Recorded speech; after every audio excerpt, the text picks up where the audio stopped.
तर विधानभवनाच्या पायऱ्यावर आपण पाहतो की विरोधकांचं पुन्हा एकदा जोरदार आंदोलन सुरू झालेलं आहे। अनिल देशमुख, विजय वडेट्टीवार त्याचबरोबर बाळासाहेब थोरात यांच्या नेतृत्वामध्ये काँग्रेस आणि राष्ट्रवादी काँग्रेसचे आमदार या ठिकाणी जोरदार आंदोलन करतायत। सरकार विरोधात जोरदार घोषणाबाजी सुरू आहे।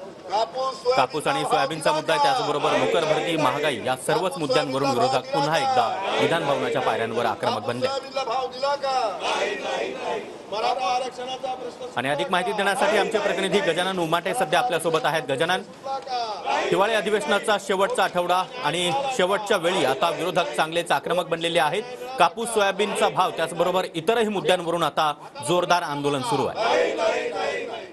सागर, हिवाळी अधिवेशनाचा आता शेवटचा दिवस आहे आणि वेगवेगळे मुद्दे घेऊन विरोधक जे आहेत ते विधानसभेच्या पायऱ्यांवर आंदोलन करतात। काळ्या फिती लावून हे आंदोलन आपण बघू शकतो।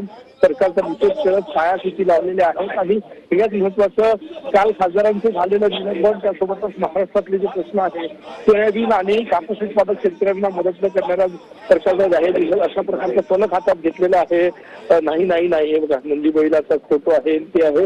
वेगवेगळे मुद्दे आहे। रोजगार मिळाला नाही, पुण्याला न्याय मिळाला नाही, आमदार धनगेकर यांच्या हातामध्ये फलक आहे आणि आंदोलनात विरोधी पक्षांचे विजय वडेट्टीवार,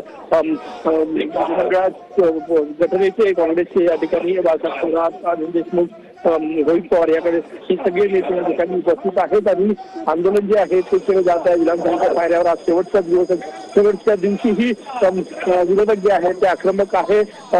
या संपूर्ण अधिवेशनात शेतकऱ्यांना न्याय मिळाला का असा प्रश्न उपस्थित करत या ठिकाणी विधानसभेच्या पायऱ्यांवर आज विरोधकांचे हे आंदोलन जे आहे ते या ठिकाणी सुरू आहे। घोषणाबाजी जी आहे ती या ठिकाणी केली जात आहे। आपण विजय नक्कीच गजानन, तर हे आंदोलन या ठिकाणी सुरू आहे। धन्यवाद तुम्ही दिलेल्या या सविस्तर माहितीसाठी।